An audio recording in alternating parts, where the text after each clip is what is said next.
kisah asmara dengan Mark Antony ini tuh dilanjutkan di alam sana, guys. Ia pun sama-sama bunuh diri. Menurut para sejarawan tuh, ia mengambil keputusan untuk bunuh diri setelah ia menyadari bahwa ia tuh gagal mencapai tujuannya. Ia meninggal akibat membiarkan dirinya digigit ular berbisa ini, ular kobra Mesir. Assalamualaikum warahmatullahi wabarakatuh. Terima kasih sudah klik video ini. Nah, kali ini aku mau membahas tentang Ratu Cleopatra. Nah, sebelumnya nih ya, aku mau menyampaikan bahwa cerita ini tuh didapat berbagai artikel di internet. Dan juga cerita ini tuh sudah terjadi di masa lampau banget ya. Jadi, sudah banyak versi-versi ceritanya ya. Lanjut. Oke. Cleopatra. Nah, Ratu Cleopatra ini adalah salah satu ratu pada dinasti Ptolemus yang pernah berkuasa di Mesir dan sekitarnya, dengan ibu kota saat itu tuh Iskandria. Nah, dalam sejarahnya ada 7 nama ratu pada dinasti tersebut yang menggunakan kata nama Cleopatra. Lalu Cleopatra yang mana yang sering disebut dan dikenal sebagai Ratu Mesir yang cantik cerita itu?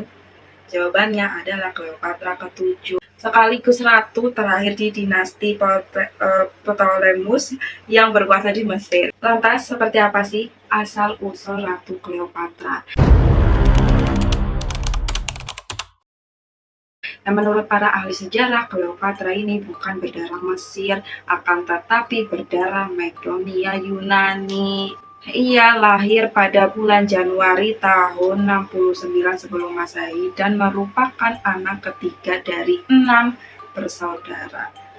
Ia mempunyai 2 orang kakak dan seorang adik perempuan serta 2 adik laki-laki. Ia ini dilahirkan dan dibesarkan di Alexandria yang merupakan kota terbesar dan termewah saat itu. Nah, dinasti Ptolemy ini berkuasa di Mesir selama 3 abad setelah penaklukan Mesir oleh Alexander the Great. Cleopatra adalah paro polemik pertama yang mempelajari bahasa Mesir. Ia juga paro terakhir Mesir karena setelah kematiannya tuh Mesir menjadi salah satu provinsi dari kerajaan Romawi. Paro ini raja atau ratu gitulah, kepala kerajaan gitulah ya. Ayahnya yang bernama Ptolemus 12 juga raja yang pernah berkuasa di Mesir. Nah, pada bulan Maret tahun 51 sebelum Masehi, Ptolemus 12 ini meninggal. Sepeninggalan ayahnya, Cleopatra yang saat itu tuh berusia 18 tahun dan adiknya Ptolemus 13 yang berusia 12 tahun menggantikan ayahnya menjadi penguasa Mesir. Dan dalam sejarahnya, Cleopatra lahir dari hubungan insest. Nah, fakta menarik Cleopatra adalah terkait garis keturunannya ya, guys. Nah, seperti banyak keluarga kerajaan, anggota dinasti Ptolemus ini tuh sering menikah dengan keluarga sendiri untuk menjaga kemurnian garis keturunan mereka. Nah, lebih dari selusi nenek moyang Cleopatra menikah dengan sepupu atau saudara kandung. Dan kemungkinan nih orang tuanya sendiri merupakan saudara laki-laki dan perempuan, gengs. Nah, sesuai dengan kebiasaan tersebut, Cleopatra akhirnya menikahi 2 saudara remajanya. Menikah dengan, intinya tuh Cleopatra tuh menikahi kedua adik laki-lakinya yang bernama Ptolemus 13 dan Ptolemus 14. Nah, Cleopatra ini bukan wanita sembarangan, guys. Ambisinya untuk menjadi ratu sangat besar pada saat itu. Suaminya yang juga adik laki-lakinya itu tuh sedikit demi sedikit tuh digeser dari kedudukan raja. Sehingga yang tersisa hanya Cleopatra yang menjadi ratu Mesir pada saat itu. Nah, hal ini membuat sebagian anggota istana tuh marah. Nah, bagaimanapun dalam tradisi dan adat saat itu tuh laki-laki harus menjadi pemimpin dan perempuan selalu berada di bawah kepemimpinan laki-laki. Kalau tokoh-tokoh yang nggak setuju ya, yang bernama Nas Potimus ini, tahu nggak? Potimus itu seorang Kasim, adalah wali raja untuk Raja Ptolemy 13 pada saat itu. Nah, di antara tokoh yang tidak setuju dengan langkah Cleopatra, ia akhirnya bekerja keras untuk menggeser posisi Cleopatra. Nah, pada tahun 48 sebelum Masehi, usahanya ini membuahkan hasil. Cleopatra diturunkan dari posisi ratu dan digantikan oleh adiknya sekaligus suaminya, yaitu Ptolemus 13. Nah, melihat kondisi yang tidak memungkinkan, Cleopatra akhirnya lari nih dari Mesir. Niat dan ambisinya tuh untuk menjadi yang nomor 1 sangat membara, sangat besar ya. Beberapa kali melakukan aksi pemberontakan namun selalu kandas.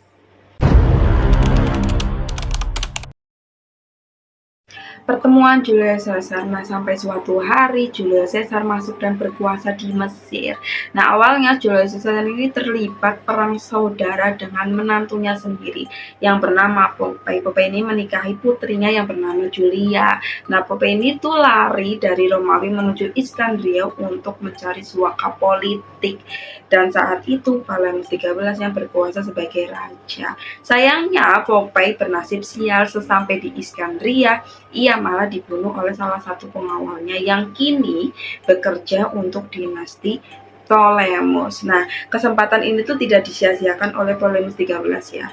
Begitu Julius Caesar tiba di Iskandria, Ptolemeus ini langsung menyerahkan kepala Pompei kepadanya dengan maksud apa sih? Untuk merebut hati Julius Caesar yang berkekuatan besar saat itu.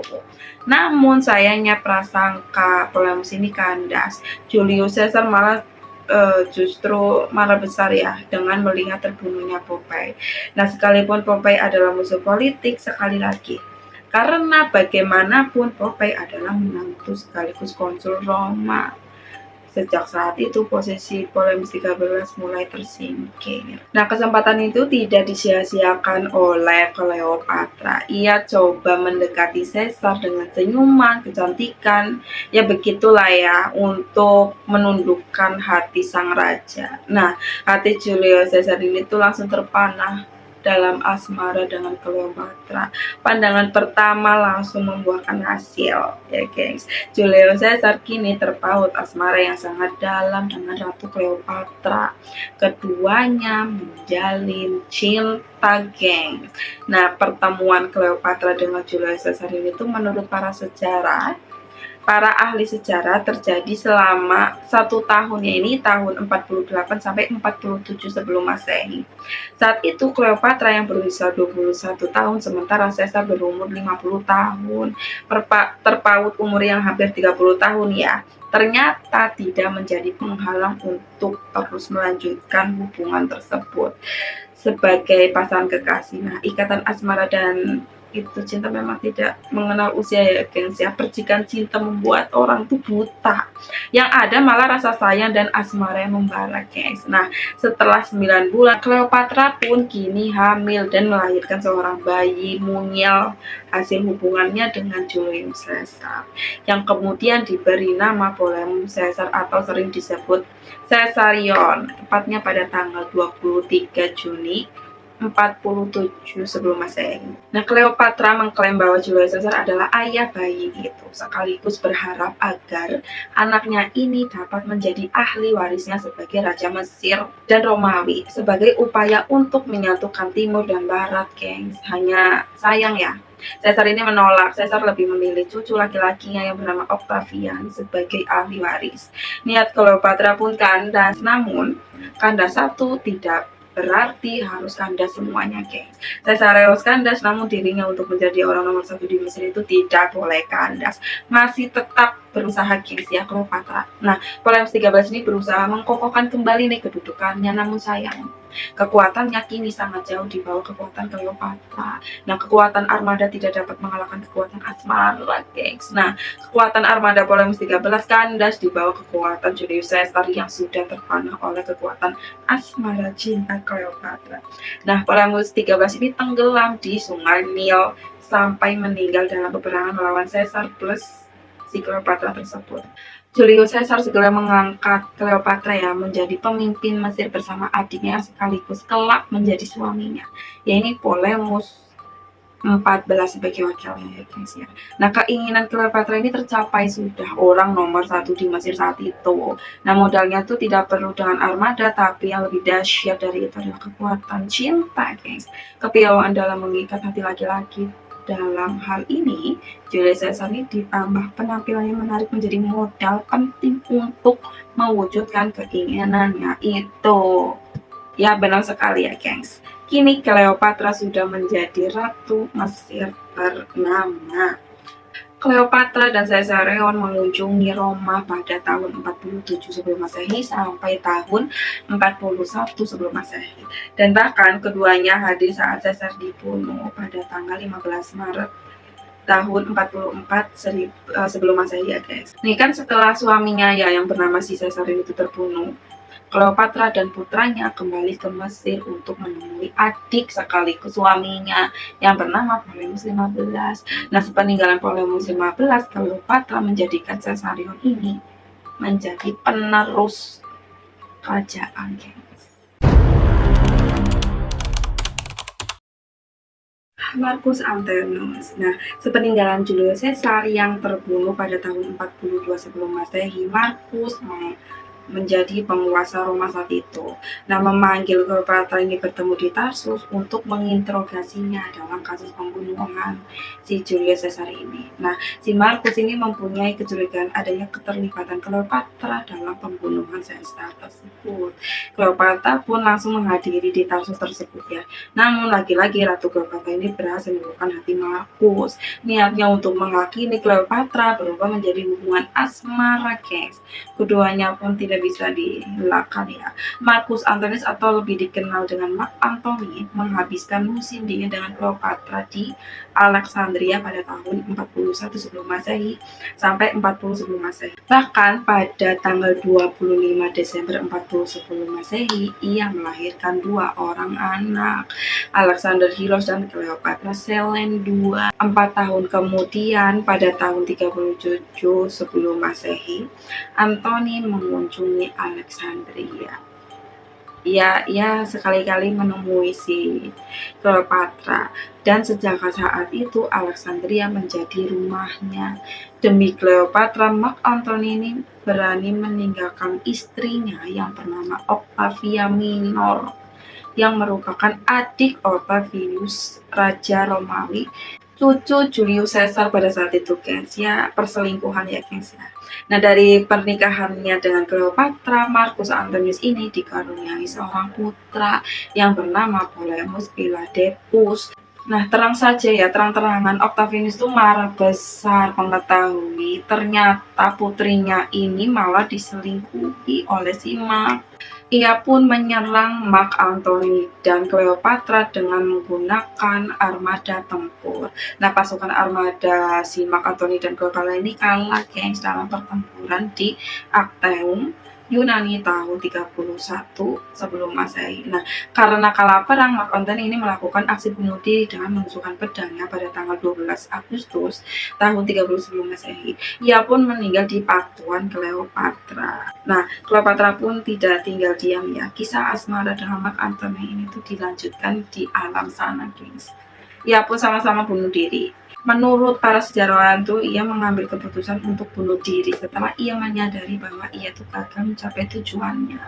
Ia meninggal akibat membiarkan dirinya digigit ular berbisa, ini ular kobra Mesir lah ya, yang diselipkan ke dalam bakul berisi buah ara. Nah, dalam detik terakhir kematiannya, ia menyatakan takdirnya sebagai dewi.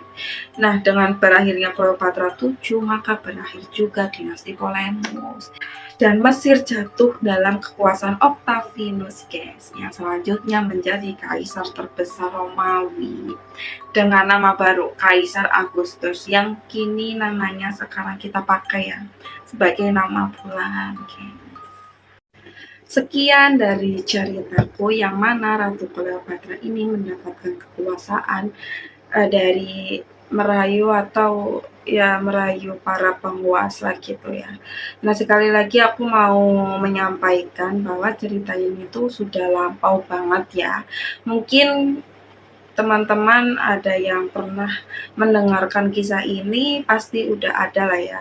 Dan kisah ini mungkin berbeda-beda karena yang aku ambil tuh ya versinya beda-beda gitu ya, setiap artikel itu beda-beda. Untuk perbedaannya mohon maaf, atau apabila kurang, apabila ada kesalahan mohon ditulis di kolom komentar ya. Terima kasih yang udah menonton. Jangan lupa like, comment, subscribe sebanyak-banyaknya. Jangan lupa juga untuk klik tanda lonceng, geng, supaya bisa tahu updatean dari aku. Terima kasih. Wassalamualaikum warahmatullahi wabarakatuh.